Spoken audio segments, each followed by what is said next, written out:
And then I woke up one night and I thought to myself, when I'm on my deathbed, what am I going to regret more? Becoming a dad or wondering, 50 years, hopefully at least, down the road where that child ended up. So I decided that I was going to come home and I was going to commit. Hi, I'm Lisa. And I'm Frank.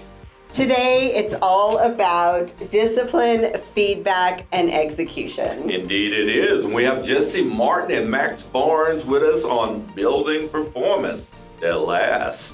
Let's get encouraged. And so what I did was I decided that I was going to commit to making a system. Make it as easy as possible. Because when you make it easy as possible, then the discipline isn't the hard part anymore. It's just waking up and doing it. And one thing that's awesome is feedback typically is understood as negative, but no one's ever, when I ask this question, I've never been told any different. No one's ever heard 13 positive things about their work in one moment in their life. If you tell yourself you're going to the gym at 5 a.m. or your alarm is going to be set at 4:50, that's that. That's the rule. That's the law. So now there's no negotiating. If you don't get out of bed until 4:51, if you don't get out of bed until 5:01, now you're negotiating with yourself and your body, whether you realize it or not. You're starting to lose. You're getting an energy leakage.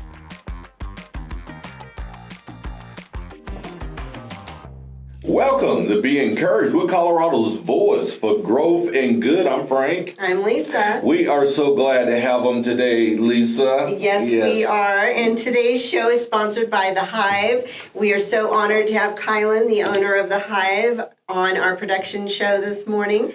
A platform, The Hive gives a platform for connecting purpose-driven dreamers to the experts who want to champion them.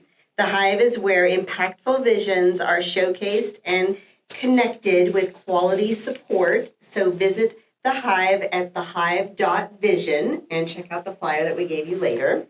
And also, today we're talking about performance, not hype, not motivation, but discipline that actually sticks. Oh my. All righty. Discipline that actually sticks. Yes. I like that, right?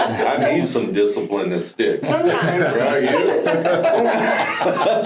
you? Indeed we do. Guys, we always start out with a kind of an icebreaker question, something I think that really lends us to getting into the conversation this morning. Jesse, I'm going to start with you, Mr. Martin, because you're kind of our host of this, panel host. Now, what's the biggest challenge that you've had to overcome so far in your journey? Wow. Business, life? Yes. Yes. Wow. That's a great question. Biggest challenge.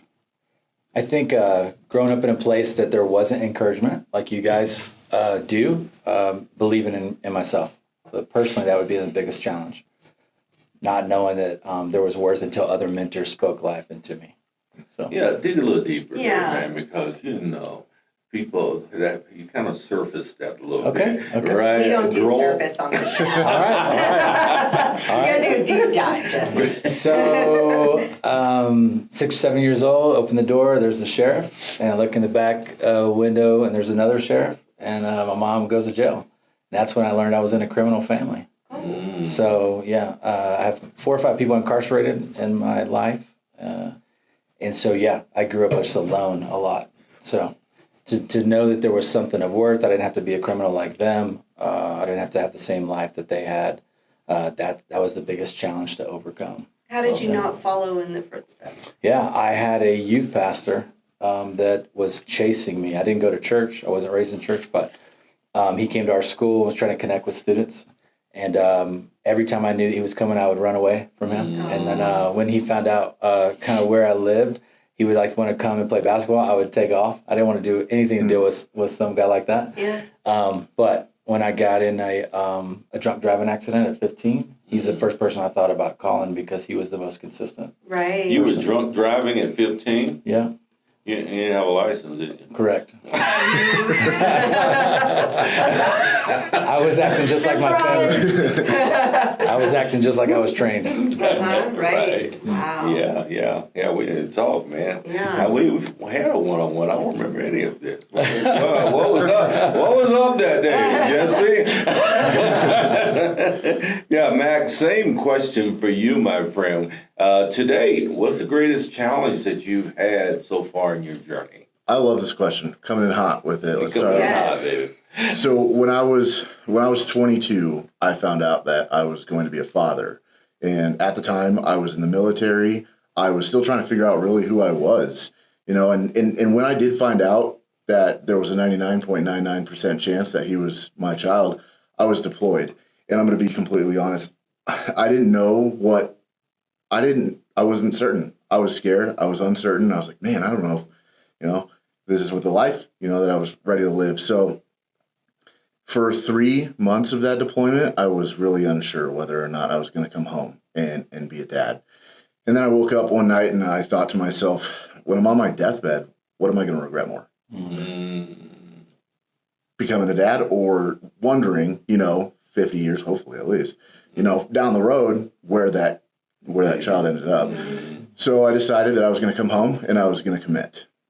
And I didn't realize it at that time, but that was like the beginning of the forge of discipline, structure, and accountability for me.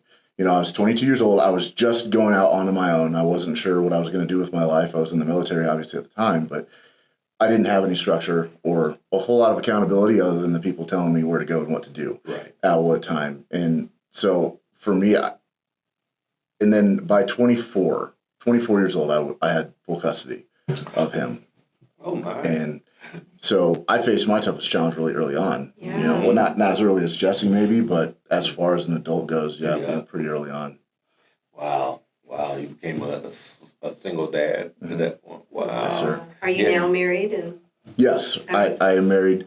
Her name's Mariah. She's a great wife. Love her so much. And she met him when he was 4, and we've been together for almost 8 years now. Uh-huh. And, on his own accord, he calls her mom because she stepped up. She's done a lot of the work and just has fully committed to being his mom. Yeah. wow. Yeah, I get that journey some. Yes, Yeah, my stepson, Randy, he's 43. When he was 18 months old when I came into his life. So that's my boy. Yeah. That's my son. Huge respect for that. Yeah. Because I see it firsthand. Both of my parents were also step parents, so I see firsthand, the struggles that a step parent has to go through. So huge respect for that, Frank. Yeah, thank you.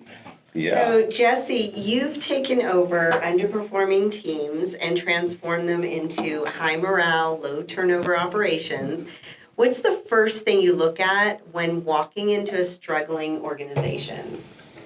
Yeah, I like to listen to what the team is saying.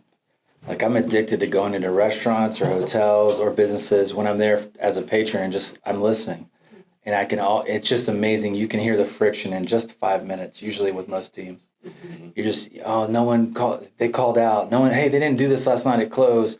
Hey, where's this at? Oh, my schedule. I mean, every place I go, I'd say 8 out of 10 places, you can hear the friction in the first 5 or 10 minutes. So that's just as a patron. But if I'm paid to come in as a coach or a consultant, I do just start asking questions. To hear, because the owner or the person who's purchasing me to come in may tell me one thing, and they may be right, but a lot of times you just begin to uncover and discover some other things. Yeah. Oh, yes, you do. I've when Jessica was talking, because I don't go into fast food a lot, but you can really see the culture at the counter in these fast food joints, right? It makes me want to just go in and say, write me a check, man. We can change some of this stuff, right? Right? And Chick-fil-A doesn't have to have the whole corner on the market for good service. We can do it because fast food is an example in time of what bad culture looks like that's forward-facing. Yeah. Right? Yep. Yeah. Max, you built Project Maximus around discipline that survives real life. So what does that mean for someone juggling their career, family, and goals? That's a great question. I love that. And I want to bring it to Jesse and I started working. He started coaching me about a year ago, 9 months ago or so. And I came to him with lots of potential, lots of ambition, lots of things that I was juggling at the same time. And he even saw it in real time. We were at a Toastmasters meeting, and I said yes. I stepped up to a lot of the things. I said, at that time, and I was able to do it all well. But he said to me, you may want to think about maybe saying no to some of the obligations that you've got going on, because you're a smart person, you're driven, you're ambitious, you can handle it all, but it does two things by saying no in those instances. One, it opens the door to opportunity for other people to be able to step up, say yes, and to work on their leadership and what they're working on in the workshop. But not only that, a person can only handle so much at a time.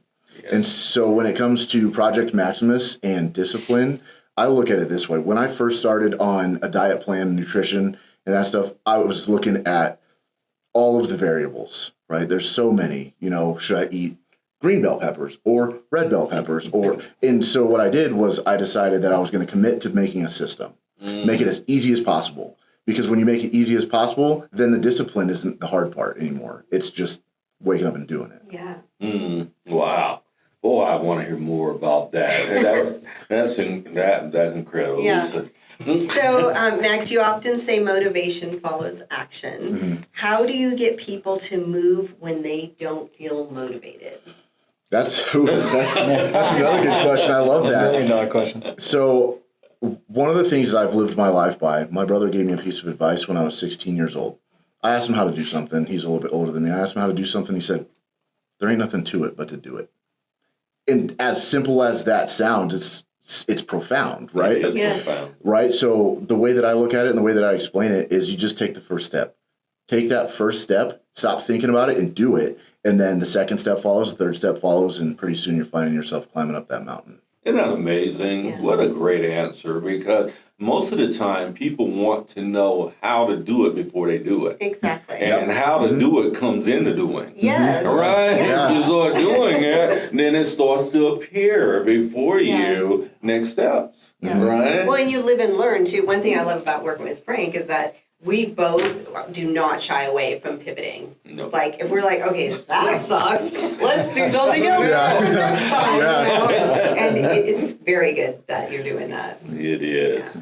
Now, Jesse, as a feedback coach, first time I've ever heard that term with paradox. Right? Yes, yeah. yes, Did I yes, get you, paradox. brother? You got Yeah. As a feedback coach, how do you create a culture where feedback doesn't feel threatening, but empowering? Yeah, great question. I feel like a lot of leaders are in a false dichotomy. I either have to be really tough, and that's the only way we win, or I have to be everybody's friend, and then they don't make any money. And so they just go, I'm going to be one of these guys. And I'm like, listen, you don't have to choose this false dichotomy. There's a third way. And I think it's whatever you ask the people to do, you got to do it. So when I go into a team, I'll say, do you do any kind of feedback systems, any kind of flow, any kind of rhythm of communication where there's a 360, there's a back and forth? Most teams, they don't. And then teams that do, that it's not working for them, it's because usually it's just one way. It's just for the team member to the boss. So what I like to ask the leader to do, the GM, the owner, whoever is the leader that's on the floor, that makes decisions, they're present. I'll say, hey, you go first. Let me do a feedback loop from the team on you, and we'll just start at the simple level. How does Johnny help the team? How does Johnny hinder the team? And then I will bring all that data back to that person. It's anonymous. The team has to feel psychologically safe that nothing's going to happen from this information. Some people use a survey monkey. Some people will trust the outsider coach person. And then I bring it to the leader. And one thing that's awesome is feedback typically is understood as negative, but no one's ever, when I ask this question, I've never been told any different. No one's ever heard 13 positive things about their work in one moment in their life. Yeah. And so that's why I like feedback coaching. Like, hey, let's see what the reality is. A lot of people don't do it because they're afraid of the one negative person on their team is going to say they're evil and they hate them. And I say, hey, we're not going to pay attention to that person. But we're also not going to pay attention to your best friend who says you have nothing to work on. Right. We're going to ignore that person and we're going to ignore the negative person. And what we're going to do with 21 results is we're going to look for the mean. We're going to look for the average. What comes up, because that's the total essence or experience people are having with you. And you are very arrogant not to address that one thing that keeps coming up. Let's go after this one thing because it has the most ROI. Yeah. And then if you do that and they see you practically, tactically go after that, then you can ask them to do it. And you have buy-in because they got to weigh in first. Yes. Oh, that's awesome. That is. Right. Let me drill down a Yeah, second go on for that. Could at least, first of all, Jesse, feedback coach. What happened in your life to make you think that would be a viable thing to do as far as helping business? Sure. I was leading the team, a nonprofit team, and we were growing really fast. And I thought I was pretty awesome. And I was like 25, really cocky, Yeah. and things were growing. Everything was to the right. The money was coming in. The attendance was there. And I heard some rumors that I was a jerk. And I was like, I'm not a jerk. Oops. And so a guy came in before the word was coined. There was no feedback book I'd ever read, no word. And he just said, hey, would you let me come in and talk to your team without you in the room?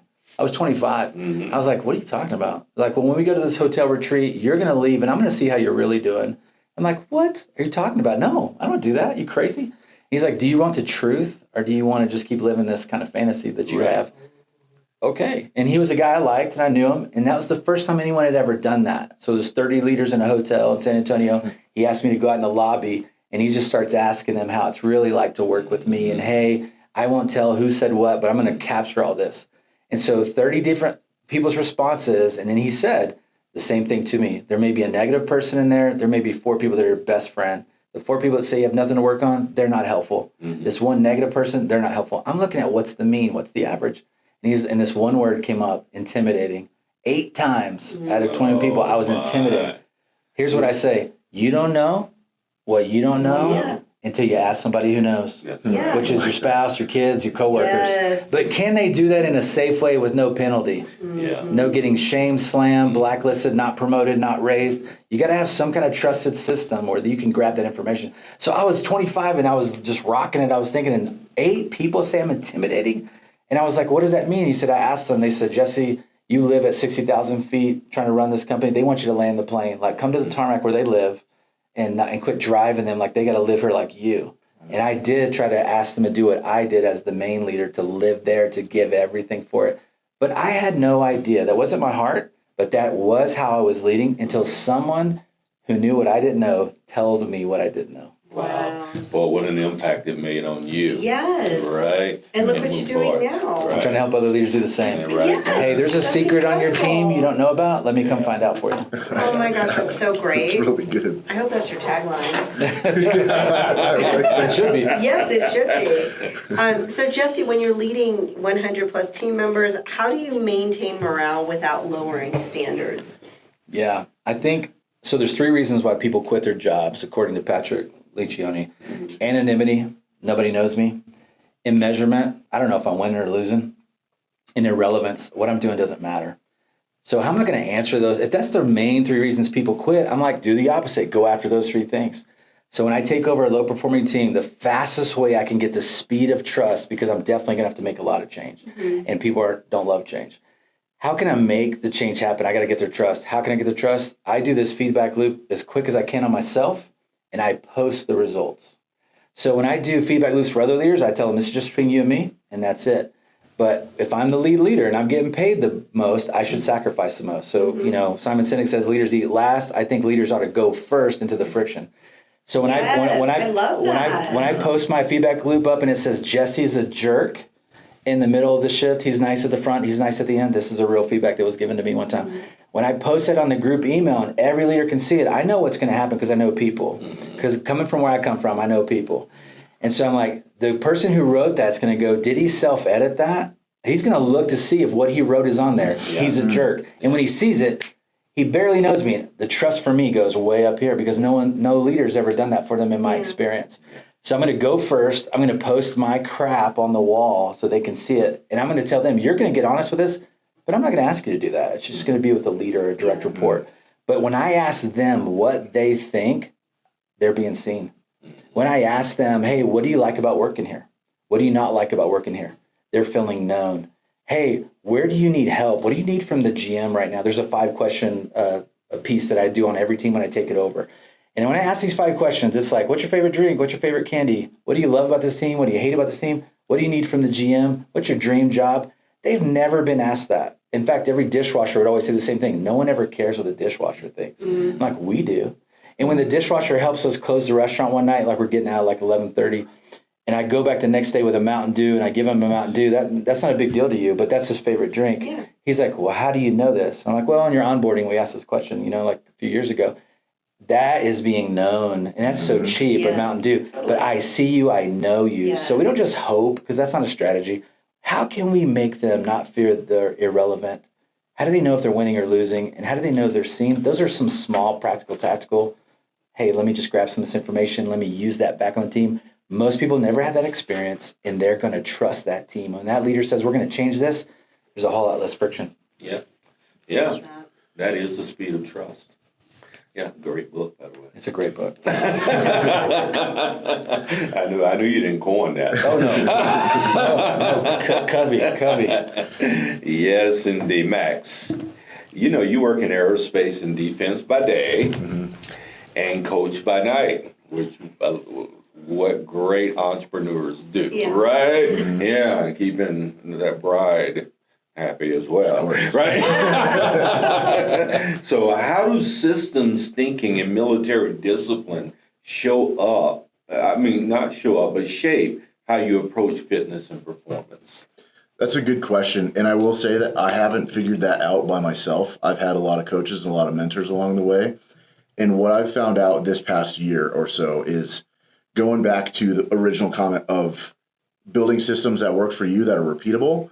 If I'm eating the same thing every week, I want to be working out at the same time every week. I want myself, I want my nervous system, I want my subconscious to understand that, hey, 7 o'clock p.m., that's gym time, right? It's not maybe 6:45 today, maybe 7:15 tomorrow. It's 7 p.m. We eat dinner at 6:30 p.m., right? And so it all comes back into build a system, let your body, not just your conscious mind, but let your body understand that this is what's upcoming. That's and so good. and bedtime, same time every night, right? And so good. I feel so lame. it can't be true.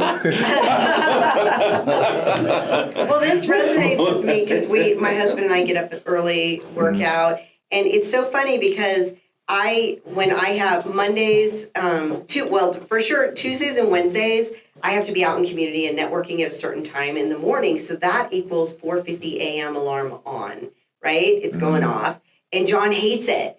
But he'll do 5 a.m. all day. But it's a 10-minute increment. But I'm going to tell him what you said today. And I'm going to say, we're doing 4:50, moving forward, right? All right. I mean, why not have 10 more minutes? Right. It's totally a thing. But my body responds extremely positively well when I get to the gym and crush it in the morning. If I don't, he knows I had a cold for the past 2 weeks. I was down and out. I couldn't work out. And my body was like, what are you doing? What's going on? And I was stuck in the house, stuck in bed. But my body knew I should have been at the gym first thing in the morning. And then this morning when I was at the gym killing it, I was like, yes. And that just starts my day off well. But telling your subconscious that is great too. Because not only are your body's physically responding to it, but if you know that there's no negotiating. Right. You're at the gym working out at this time. The negotiating word is the big one. Yes. Tell us about that. If you tell yourself you're going to the gym at 5 a.m. or your alarm is going to be set at 4:50, that's the rule. That's the law. So now there's no negotiating. If you don't get out of bed until 4:51, if you don't get out of bed until 5:01, now you're negotiating with yourself. And to start the day off, or whichever piece of the day that kind of throws a wrench into the gears, now you're negotiating with yourself, and your body, whether you realize it or not, is using cognitive functionability, and you're getting an energy leakage. And you may not even realize it until the next day. It may not be until the next week. So it's crazy how your body gives you those kind of mental cues. Listen I've to never them. heard of energy leakage. I love I this. love that Yes. term. Did you coin that or? I didn't. That's something that has just come along the way. I'm not sure exactly where I heard it the first time. Yeah. But someone said it to me once that you only have so much energy points in a day. And I use that a lot. Yeah. yeah. And so if you got 100 and you lose one because of a negotiation, then that negotiation continues to trickle down and compound throughout the day. So it starts dripping, starts leaking. Yeah. So you're not in the military anymore, are you? I'm not. No, are you a civil servant? No, I am A not. contractor? I work at a private organization, Sierra Nevada company, and we do work a lot alongside the military a lot, but it is a private organization. Okay. Oh, okay. What do you do for them? So I lead a team of proposal managers. Oh, okay. Proposal manager. So Max, for someone who's stuck in the cycle of starting and stopping, what is one small thing they can implement to make them do something consistently in the week? Like where can they stop doing that?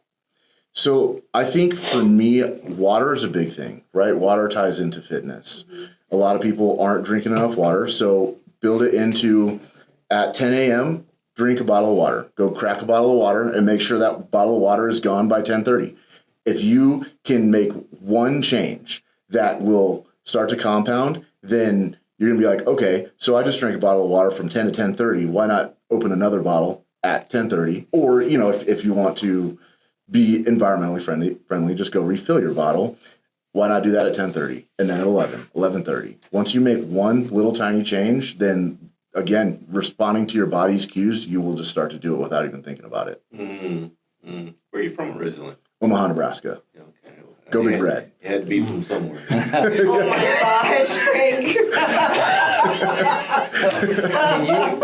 Can you tell me the story of how you lost a lot of weight this last year? No. So actually about 2 years ago today, I was about 230 pounds. I went to the doctor for a routine checkup and it said pre-diabetic on that sheet. And I was shocked by that. And I was 230 on the scale. That was the most I'd ever weighed at that point. And I wasn't really even thinking about it, right?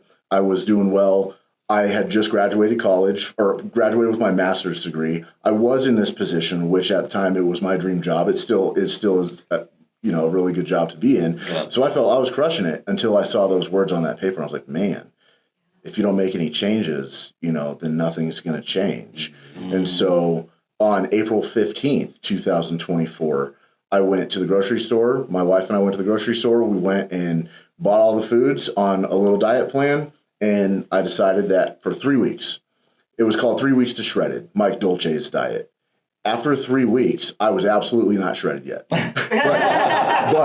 but what I realized was that 3 weeks, a lot of people call it the magic number to start a habit. After 3 weeks, I'd lost 10 pounds. After 3 weeks, I'd felt better. After 3 weeks, I didn't wonder. This goes back to I was eating the same thing every day. I knew what I was going to have for breakfast, at what time, lunch, and dinner, all of those things. And so I started focusing more of my energy into my workouts rather than what I'm actually eating in the day. And so long story short, it's trickled down to it, and I'm about 180 pounds now. Looking good. Nice. Yes. He's Maximus. Yeah. What is it called again? What Maximus? Project Maximus. Project Maximus. Yeah. We need to have a one-on-one. You just made me more curious when you're talking to you. Good. And I want to dive deeper. Jesse, for leaders facing turnover or disengagement, what's one shift that they can make immediately to start to rebuild trust in their organization?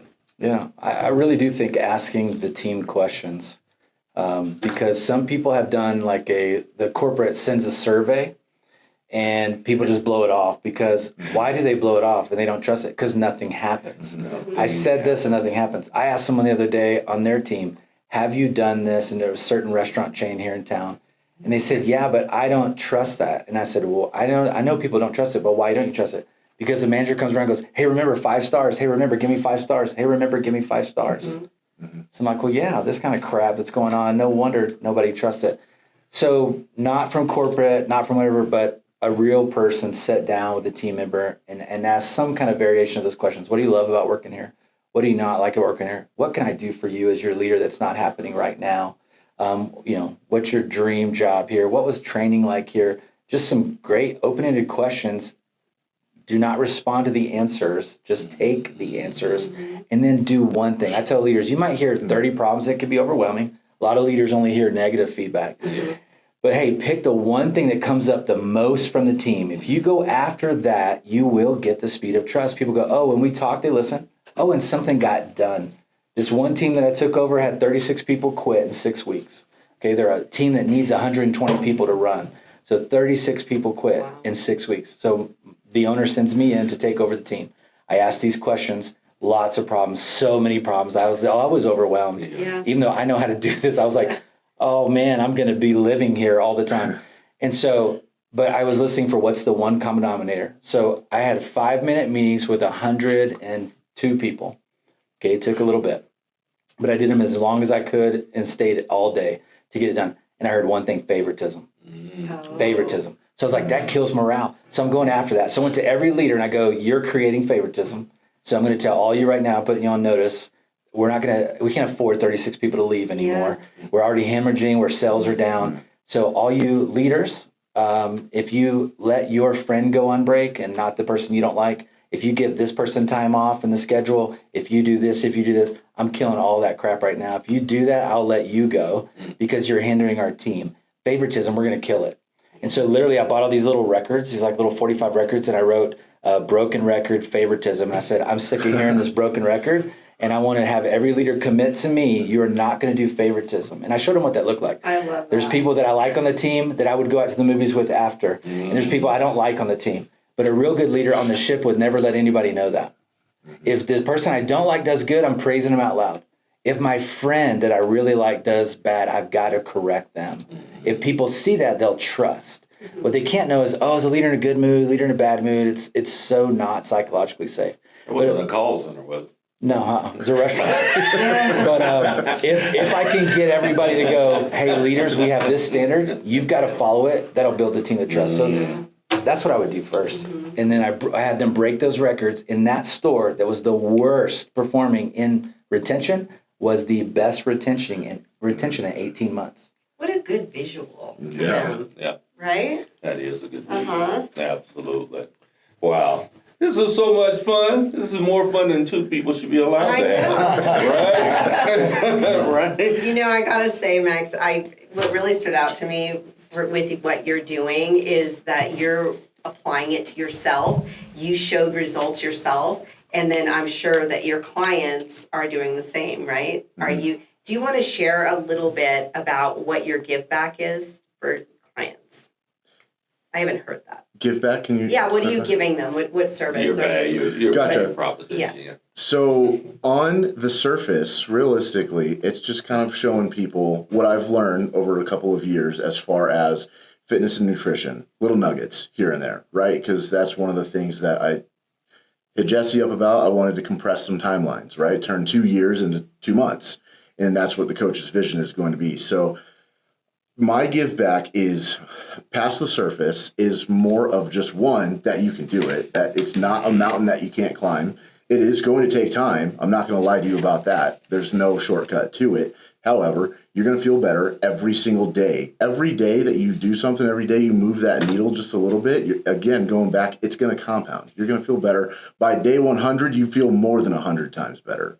You feel 1,000 times better because you've committed to yourself. You've stopped breaking promises to yourself. And if all it took was accountability from someone who can see the vision that you paint there, then that's what I'm giving back. It's just, I'm not doing any of the work. They're doing all of the work. Yeah. I'm just telling them, hey, this was your vision, right? You've accomplished X, Y, and Z before in your life. What's stopping you from accomplishing, this goal right here?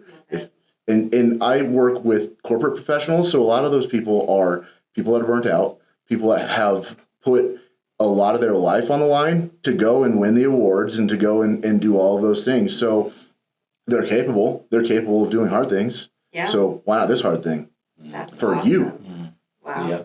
Wow. Yeah, Lisa, I listened to both these gentlemen today, and my big takeaway from today was that, you know what, guys, we're not asking you to do something that we hadn't invested in ourselves. Yes. That's why you know what I mean? You Yes. were pulling that. That was such a strong statement from both of you today. You put in the work. You know what it means, and you know what the outcomes of that can be. And you are ready to change the world in your respective places because you believe so deeply in the space and the processes that you put in place yourselves. So thank you so much. Thanks for having us. Yes, thank you so much for having us. Yeah. So now's my favorite time. So as you know, our whole mission on the Be Encouraged show is to infuse hope and encouragement to the world. And Jesse, I'm going to start with you since you're the panel host with the most. With the most what? With the most. He's going to tell us in a second. The hostess with the mostest. So now's your time. First, I'd like you to tell them about your company and your offerings and how they can reach you. Yeah. And then look at that camera and encourage the world. Okay. Yeah, Paradox Solutions is the name of my company, paradoxsolutions.net. Everything is not black or white, left or right. It's not racial. Sometimes you Black or white? sometimes you, Sorry. that's okay. That's all right. Oh, we're sorry. Keep going. That's all right. Everything's not black or white, left or right. Sometimes you need a paradox solution. So when a leader says, I'm either going to be tough or tender, I'm like, I want to invite you to be both. I want you to raise the standard in the morale, raise the standard in the offering to the client or the guest or the customer, but also raise the standard with how you treat the team. You can have them both. They don't have to be a false dichotomy. I was encouraged by some people who believed in me. I would love to just encourage people that you were made on purpose for a purpose. You are not an accident, and there is great value inside you. Love it. Wow, that sounds like a Frank Sinclair. Copying from the best. Max, you're next. So you can find me at Instagram, Coach Max Barnes. Barnes like the bookstore. There is an E between the N and the E, so you don't miss it. And so Project Maximus is founded on unlocking your true potential. Maximus is Latin for the greatest, right? And so the project there is to help people achieve their greatest potential. And I've just been obsessed with doing that for a long time for myself, but also wanting to help other people. And so my goal with Project Maximus is not to give you the Project Maximus playbook, but to build your own playbook using pages from Project Maximus playbook. And so my encouragement here is just simply, there ain't nothing to it but to do it. Take one step, do it today, do it again tomorrow. Amen. How to preach. Mic drop. That was some good stuff, Yes. Lisa. We're sponsored by Brandon Kurt from Planet Duck. Yes, he's the owner of Planet Duct, and he has the largest vacuums, strongest vacuums. And what is his slogan again, Frank? Yeah, they're stronger than the vacuum of space. And Brandon and his family, with his 3 children, are just incredible. I know them personally. We've had a great opportunity to know them. He's a great family man. 25 years, been married to, what is his wife's name? Gaba? Gaba. And she is a beautiful artist, and yes, they have an amazing farm as well. But he loves the Colorado Springs. His give back throughout all local businesses in town is amazing, and we sure do appreciate him in town. And one last thing, many of you didn't know this, but Brandon has mentored many small business people in this community. Yes. His give back to our community is exceptional. So they really are. Stronger than the vacuum of space. Look up Planet Duck. So that's it for today's Be Encouraged. Be sure to follow us on YouTube, LinkedIn, and Facebook, and follow us on our journey. And we are sponsor funded. We first bootstrapped this for 2 years, but we are sponsor funded. So we appreciate your support. Go to beencouraged.net to become a sponsor. And also, our book, The Encouragement Revolution, is out on Amazon, so please get yourself a copy. Yeah, you won't regret doing that. As we move the needle of encouragement in our culture, as we remove the needle of rebelling against what current culture says we're supposed to be, we're going to do this because this is what we were designed to do. Thank you for being a part of the Be Encouraged Show. Thank you, gentlemen. Thank you for for having being us. in our Thank you. studio this morning. You guys are incredible. Remember, everyone, the Be Encouraged Show with Frank and Lisa, we are real talk, real growth, real Colorado. So what do they need to do? Stay encouraged.